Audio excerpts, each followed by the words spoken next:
Welcome back नाज़रीन। Bulletin की शुरुआत कंदासीं। सब खां पहिरीं अव्हांखे ख़बर ॾियूं मटियारी मां, जिते मटियारी भरिसां क़ौमी शाहराह ते कोच सां हादसो पेश आयो। हिकु औरत सूधो, ॿ ॼणा फौत थी विया आहिनि ऐं 15 मुसाफ़िर ज़ख़्मी ॿुधाया पिया वञनि। ज़ख़्मियुनि खे इस्पताल मुंतक़िल कयो पियो वञे। इहा ख़बर वास्ता शेयर कयूं पिया।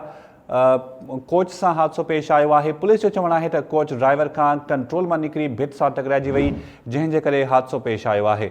मटियारी भरिसां क़ौमी शाहराह ते कोच सां हादसो पेश आयो। हिकु औरत सूधो, 2 ॼणा फौत थी विया आहिनि ऐं 15 मुसाफ़िर ज़ख़्मी ॿुधाया पिया वञनि।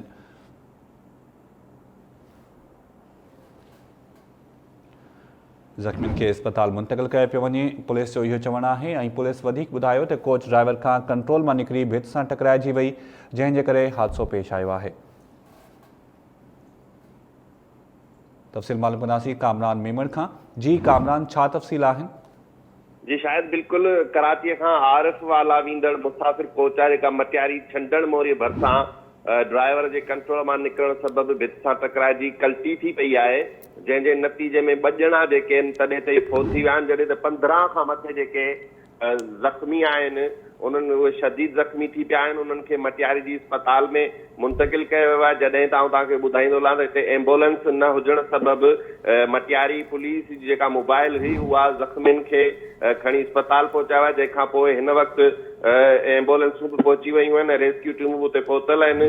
ज़ख़्मी जेके थिया आहिनि उन्हनि में 15 मुसाफ़िर, उन्हनि में ॿारड़ा औरतूं पिणु शामिल आहिनि, जंहिंमें मोहम्मद असलम, नूर फातिमा, खुशादी, अमीना, इसाक, मोहम्मद हुसैन, मोहम्मद हुमायूं, अरशद, इफ्तिखार ऐं ॿिया शामिल आहिनि। जॾहिं त जेके फौती आहिनि उन्हनि में हिकु जेको फौती आहे उनजो नालो मिर्ज़ा ॿुधायो पियो वञे, जॾहिं त ॿियो अञा नामालूम आहे।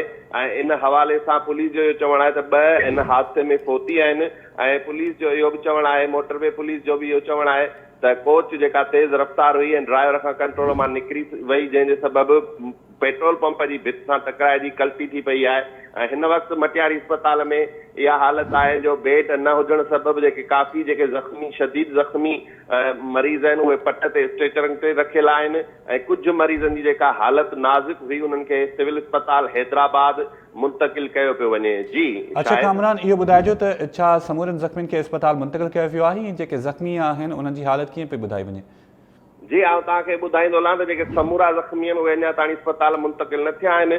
मटियारी थाणे जी जेका पुलिस मोबाइल आहे उहा हिकिड़ो चकर करे आई आहे, हाणे एम्बुलेंसूं पहुतियूं आहिनि ऐं ॿियो चकर वरी हिन वक़्तु पुलिस मोबाइल भरे अस्पताल पहुती आहे। ऐं उन्हनि मां कुझु जेके ज़ख़्मी आहिनि उहे इलाही ज़ख़्मी आहिनि, शदीद ज़ख़्मी आहिनि। उन्हनि खे हितां मटियारी मां फर्स्ट एड ॾियण बैदि सिविल अस्पताल हैदराबाद मुंतक़िल कयो पियो वञे। शायदि वरी महिरबानी कामरान मेमण अपडेट करण जे लाइ। नाज़रीन अव्हांखे अपडेट कयूं पिया। मटियारी भरिसां क़ौमी शाहराह ते कोच सां हादसो पेश आयो आहे। हिकु औरत समेत 2 ॼणा फौत थी विया आहिनि ऐं मुसाफ़िर जेके आहिनि उहे ज़ख़्मी आहिनि। ज़ख़्मियुनि खे इस्पताल मुंतक़िल कयो पियो वञे। पुलिस जो चवणु आहे त कोच ड्राइवर खां कंट्रोल मां निकिरी भित सां टकराइजी वई, जंहिंजे करे हादसो पेश आयो आहे।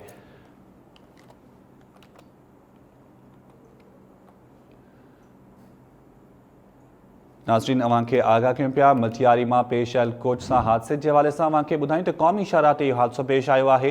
हिकु औरत सूधो, 2 ॼणा जेके आहिनि उहे फौत ॿुधाया पिया वञनि ऐं 15 मुसाफ़िर जेके आहिनि उहे ज़ख़्मी आहिनि ऐं हिन वक़्तु ज़ख़्मियुनि खे इस्पताल शिफ्ट कयो पियो वञे ऐं कुझु ज़ख़्मियुनि खे हैदराबाद पिणु शिफ्ट कयो वियो आहे ऐं ज़ख़्मियुनि खे इस्पताल मुंतक़िल करण जी कोशिशि बि जारी आहे। हिन वक़्तु कुझु जेके ज़ख़्मी आहिनि उन्हनि जी हालत ॻणती जोगी ॿुधाई पियो वञे। इहो हादसो पेश आयो आहे मटियारी भरिसां क़ौमी शाहराह ते, जिते कोच भित सां टकराइजी वई, जंहिंजे करे फौरी तौर ते जेके ज़ख़्मी आहिनि उन्हनि खे फ़िलहाल इस्पताल शिफ्ट करण जी कोशिशि जारी आहे। ज़ख़्मियुनि खे इस्पताल मुंतक़िल कयो पियो वञे ऐं जेके ज़ख़्मी आहिनि उन्हनि खे हिन वक़्तु शिफ्ट कयो पियो वञे ऐं कोच ड्राइवर खां कंट्रोल मां निकिरी भित सां टकराइजी वई, जंहिंजे करे हादसो पेश आयो आहे। पुलिस शुरूआती तौर ते इहो ॿुधायो आहे त कोच ड्राइवर खां कंट्रोल मां निकिरी भित सां टकराइजी वई ऐं तेज़ रफ़्तार हुई कोच, इन जे करे हादसो पेश आयो आहे। पुलिस बि हिन वक़्तु वाक़े वारे हंधि मौजूदु आहे। गॾोगॾु एम्बुलेंसिस पिणु हिते पहुची वियूं आहिनि। मटियारी भरिसां क़ौमी शाहराह ते कोच सां हादसो पेश आयो आहे।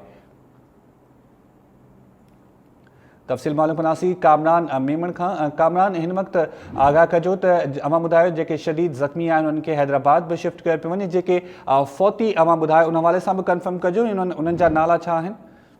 जी शायदि बिल्कुलु जेके फौती आहिनि उन्हनि में पहिरीं जेके इतला मिली रहिया त हिकु औरत आहे, पर हाणे जेके कंफर्मेशन थी आहे त औरत न आहे।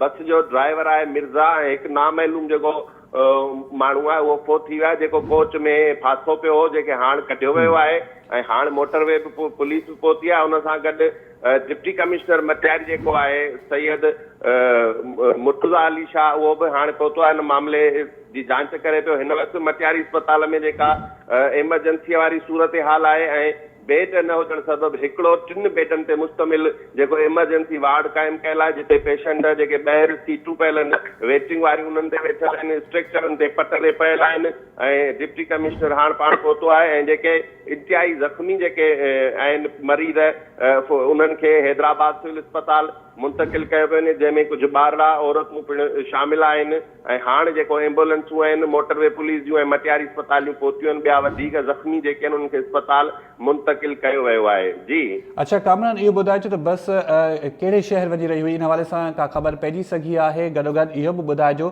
त जिन्हनि ज़ख़्मियुनि खे हैदराबाद शिफ्ट करण जी कोशिशि कई पई वञे या उन्हनि खे शिफ्ट कयो वियो आहे, उन्हनि जो तादाद केतिरो आहे? छा उन्हनि जा नाला ख़बर पइजी सघिया आहिनि तव्हांखे?